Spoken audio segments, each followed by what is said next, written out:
How do we know if someone's struggling with stress at work, whether it's work related or something that's going on privately for them? And it can be really difficult for people when they are stressed and dealing with something, whether it's personal or work related, to even talk about it. And we see this play out day in, day out.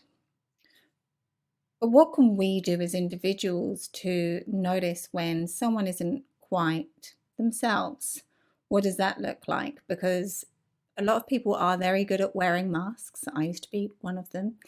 And with the I'm okay, everything is fine here, move along. Whereas inside, I'm actually crying and screaming and not really knowing what to do, feeling quite lost.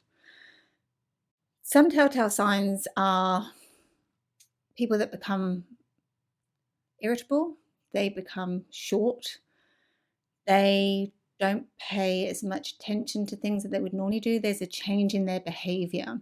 So whether they're really bubbly, you can actually sort of see that there's little cracks on the surface.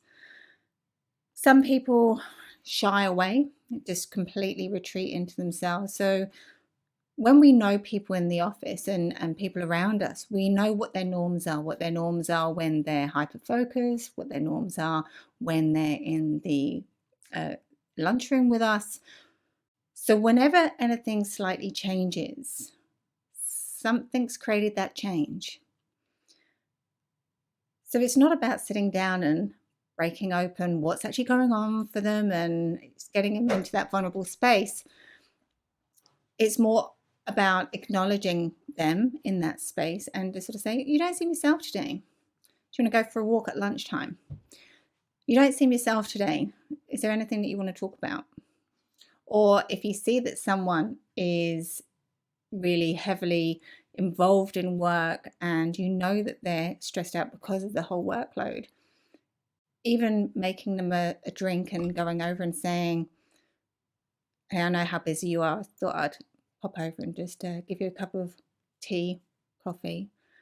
Those acts of kindness and acknowledgement can actually help them relieve that stress and make them feel a little bit more positive. But it's also giving them a situation where they can talk if they want to, because they know that you've acknowledged.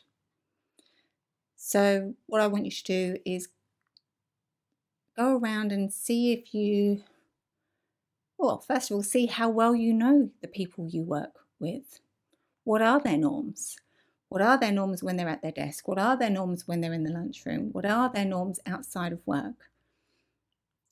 Once we know what their norms are and what those baselines are, we can then pick up on slight changes, which something has happened to create that change. And acknowledging that and being there for them and knowing that you are there for them can take a lot of weight off their shoulders. They won't feel so lonely. So give it a go, start noticing, and then they have a choice on what they can do with their stress. Until the next time, take care.